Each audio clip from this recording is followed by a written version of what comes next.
कोई कोई घटनाक्रम, कोई घटना ऐसी होती है जो हमारे जहन में उतर जाती है और हम लाख कोशिश करें हम उसे नहीं निकाल पाते।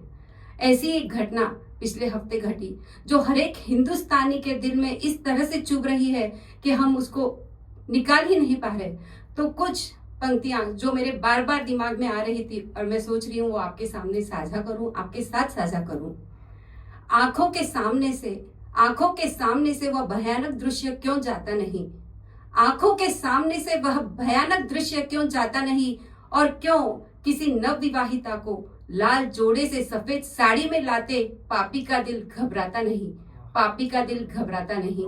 देखो देखो, कलाइयां कलाइयां लाल चूड़ियों से सजी है। देखो कलाइयां उसकी लाल चूड़ियों से सजी है।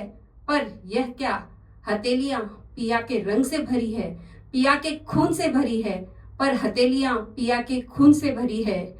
धरती के स्वर्ग पर, जिसे हम धरती का स्वर्ग कहते हैं, कश्मीर, धरती के स्वर्ग पर उसने नर्क देखा और आतंकवादियों ने बदल कर रख दी उसकी जीवन रेखा। और आतंकवादियों ने बदल कर रख दी उसकी जीवन रेखा। हम अपनी भाषा धर्म जाति पर, हम अपनी भाषा धर्म और जाति पर बवाल मचाते रहेंगे। और ये आतंकवादी बगैर कसूर के, बगैर अपराध के हम पर गोलियां चलाते रहेंगे। यह तो आतंकवाद के नाम पर नीरा जातिवाद है, क्योंकि आतंकवाद का ना तो कोई जात और ना कोई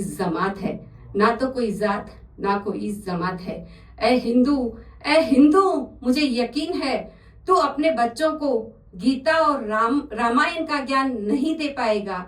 ऐ हिंदू, मुझे यकीन है तू अपने बच्चों को गीता और रामायण का ज्ञान नहीं दे पाएगा। कम से कम उसका खतना करवा के उसको कलमा सिखा दे। यही तो भविष्य में उसकी जान बचाने के काम आएगा। मेरे दोस्त, तू अब नहीं जागा तो फिर पछताएगा। मेरे दोस्त, हर हिंदुस्तानी से अपील है, मेरे दोस्त, तू अब नहीं जागा तो फिर पछताएगा। क्योंकि केरल, बंगाल और कश्मीर के बाद तेरे ही राज्य का नंबर आएगा।